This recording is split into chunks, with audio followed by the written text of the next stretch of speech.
Did you get fired for making fun of Puffy? Yeah, by Hot 97. What happens when the most outspoken woman in media finally gets her day in court, under oath, on the record, with nothing left to lose? The world just found out. Wendy Williams, long dismissed as messy, loud, and controversial, took the stand in a federal courtroom and turned decades of celebrity gossip into sworn testimony. The names she dropped, Diddy, Jay-Z, Oprah, and Tyler Perry, weren't just shocking. They were indictments of a system that thrives on silence.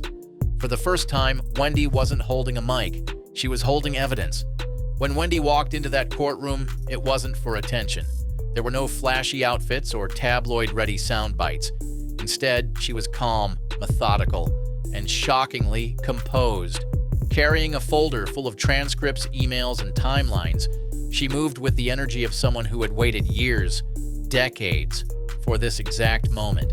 She looked at the jury not like a performer, but like someone who had carried the weight of a truth too heavy for the stage. She sat down, adjusted the mic, and said, "I was never messy. I was never bitter. I was never lying. I was early." That line set the tone for everything that followed. Her testimony wasn't based on speculation. It was structured, supported, and serious. She outlined years of coordinated attempts to shut her down, from sudden firings and lost sponsorships to on-air sabotage and behind-the-scenes threats. Her focus quickly shifted to Sean Diddy Combs. According to Wendy, speaking his name out loud in a critical way was practically forbidden in the industry. She told the court how, after mentioning him on air, station managers would receive calls. Advertisers would vanish. It wasn't coincidence, she said. It was a machine. She even described an incident where the girl group Total allegedly confronted her outside her building after she criticized them. They weren't there by accident. They were sent. Each time Wendy exposed something related to Diddy, whether it was about how he treated artists or the disturbing rumors surrounding his parties, something in her life would collapse. A contract would fall through. A deal would disappear. "You can silence me," she said, "but you can't delete me. And now, I'm under oath." Then Wendy turned to Jay-Z. "You can't tell the truth about Diddy without telling the truth about the people who stood next to him," she said. She brought up Foxy Brown, who was only 15 when Jay-Z, nearly twice her age, was allegedly grooming her. Wendy read lyrics aloud that Jay-Z supposedly wrote for Foxy's debut album. Explicit, disturbing content. She questioned why a grown man was writing such lyrics for a teenager and mentioned a rumored tape involving Jay-Z, Foxy, and Jamie Foxx that mysteriously disappeared. After Wendy spoke publicly about Jay-Z's relationship with Foxy, she said her show was canceled, sponsors pulled out, and she was labeled toxic. But in court, she doubled down. "You think I got dropped because I was messy? I got dropped because I was right," she said, staring directly at the jury. Then came the most haunting part of her testimony: Diddy's so-called parties, or freak-offs. Wendy claimed these were no ordinary celebrity gatherings. Phones were confiscated, guests signed NDAs. There were candles, escorts, cameras, and rooms with assigned purposes. It wasn't a party, she said, it was a ritual.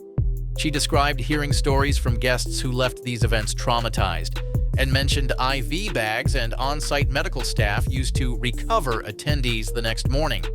Wendy referenced an old interview with Karen Superhead Steffens, who described Diddy's parties on her show in chilling detail.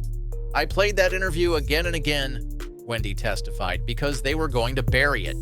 She said she heard from multiple guests, men and women, who left Diddy's events confused, shaken, and silent. Wendy had long spoken about Cassie, Diddy's former partner, and described her relationship as one built on control, not love. "I said it on the air back then. She didn't need a boyfriend. She needed a bodyguard." Wendy described Diddy's alleged surveillance of Cassie's phone, surprise hotel visits, and a disturbing imbalance of power. She reminded the court of how Cassie once flinched in an interview, an interaction Wendy believed showed signs of abuse. Years later, Cassie's lawsuit echoed many of Wendy's early warnings. In court, prosecutors presented a timeline of Wendy's broadcasts side by side with Cassie's allegations. The alignment was undeniable. "Everything I said back then was laughed off," Wendy told the jury. "Now it's evidence." Wendy didn't stop at the obvious names. She implicated Oprah and Tyler Perry, saying that while they didn't participate in abuse, they helped protect those who did.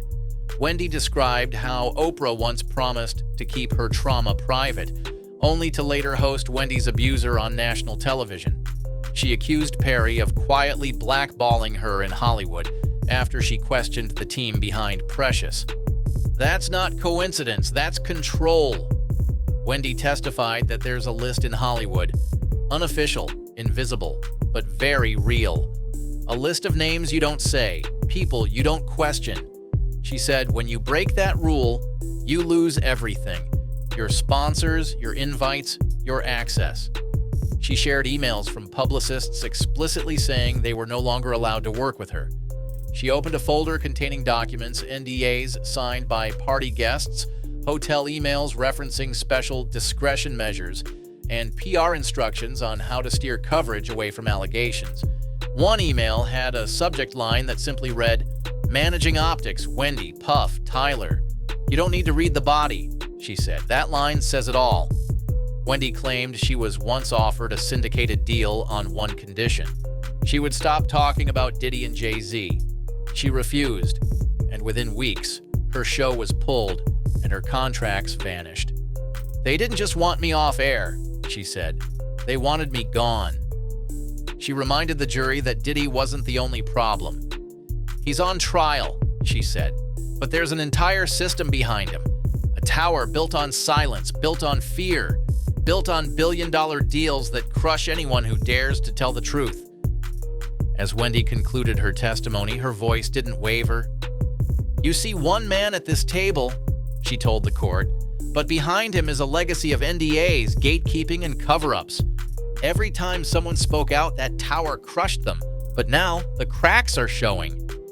She looked over at Diddy one last time. "You thought I was gone. You thought your power would be enough. But now you're here, and I'm still talking." She turned to the gallery and walked out, not as a broken former host, but as a whistleblower the industry could no longer silence.